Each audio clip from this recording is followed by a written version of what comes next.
নাও যে স্পটটাতে আমরা গিয়েছি সেই স্পটটাতে আমরা যে মাদক সেবন অর্থাৎ গাঁজা সেবন করছে এবং সেই সাথে আমরা গাঁজা সমেত আমরা 3 থেকে 4 জনকে অ্যারেস্ট করেছি এবং তাদেরকে ব্যাপক জিজ্ঞাসাবাদের মধ্যে আমরা জানতে পারবো তারা কার কাছ থেকে এই গাঁজা বা এই মাদক ক্রয় করেছে এবং তাদেরকেও এবং তাদের সূত্র ধরেই আপনারা ধারা হলো যে এই মাদকগুলি বাইরে থেকে আপনারা আমদানি করে বাংলাদেশে আমদানি করে সেই ক্ষেত্রে এবং তাদেরকে আমরা ধরার প্রচেষ্টা আমাদের অব্যাহত থাকবে। আপাতত আমরা তাদেরকে থানায় নিয়ে যে আমরা ব্যাপক জিজ্ঞাসাবাদের মাধ্যমে মাদকের যে মেইন উৎস মাদকের যে চালান নিয়ে আসে বাইরে থেকে তাকে আমরা অ্যারেস্ট করার আমরা চেষ্টা করব এবং তাদের বিরুদ্ধে আইনগত ব্যবস্থা স্বীকার করেছে। এরা হচ্ছে যে কোতোয়ালি রেল স্টেশন এলাকা থেকে ওরা মাদকটা নিয়েছে, তারা প্রাথমিকভাবে স্বীকার করেছে। এখন ব্যাপক জিজ্ঞাসাবাদের প্রেক্ষিতে আমরা আরো তাদের কাছ থেকে গুরুত্বপূর্ণ আমরা তথ্য পাবো। এখন ধরুন যে এই নিয়মিত যে মামলাগুলি হয়, যে চট্টগ্রাম মেট্রোপলিটন এলাকার যে মামলাগুলি হয়, এর হলো 50 থেকে 60% মামলায় কিন্তু ড্রাগ রিলেটেড কিন্তু অফেন্সের কিন্তু মামলাগুলি হচ্ছে। তো এখন মাদকের বিরুদ্ধে আমাদের অভিযান অব্যাহত আছে। আমাদের মূল কাজটা যেটা হবে যে মাদক সেবী যারা মাদক ক্যারিয়ার আমরা তাদেরকে ধরছি, মাদক যারা বাইরে থেকে যারা মানে দেশে নিয়ে আসছে এবং যে মেইন যে উৎস সেই উৎসটা খুঁজে বের করে এবং তাদেরকে আইনের আওতায় আনা হচ্ছে আমাদের জরুরি কাজ। এবং যুব সমাজকে রক্ষা করার জন্য শুধু এটা একান্তভাবে এই পুলিশের একান্ত কাজ, শুধু মাদক রিলেটেড অপরাধগুলোকে মুক্ত করা। সেক্ষেত্রে সমাজে যারা গণ্যমান্য ব্যক্তি আছে, সমাজে যারা সচেতন ব্যক্তি আছে, তাদের কিন্তু উল্লেখযোগ্য ভূমিকা আছে এবং তারাও কিন্তু আমাদের পুলিশকে আমাদের এই তথ্য দিয়ে সহায়তা করতে পারে।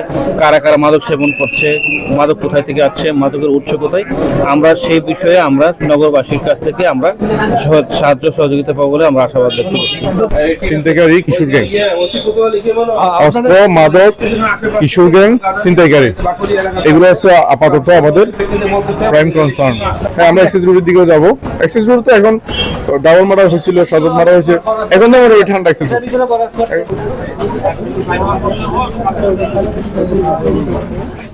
মানুষ গ্রাম চট্টগ্রাম সুন্দর সাধারণ এরপর থেকে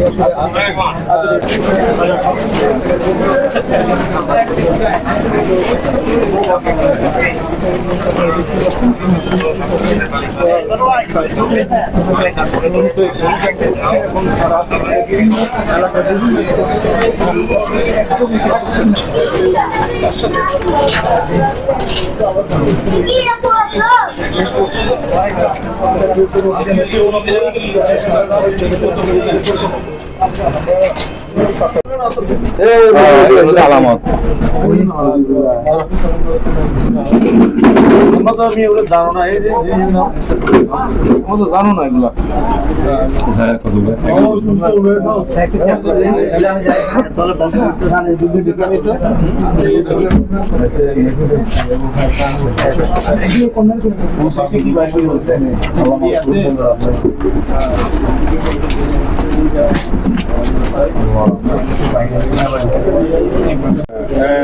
এই যে মাল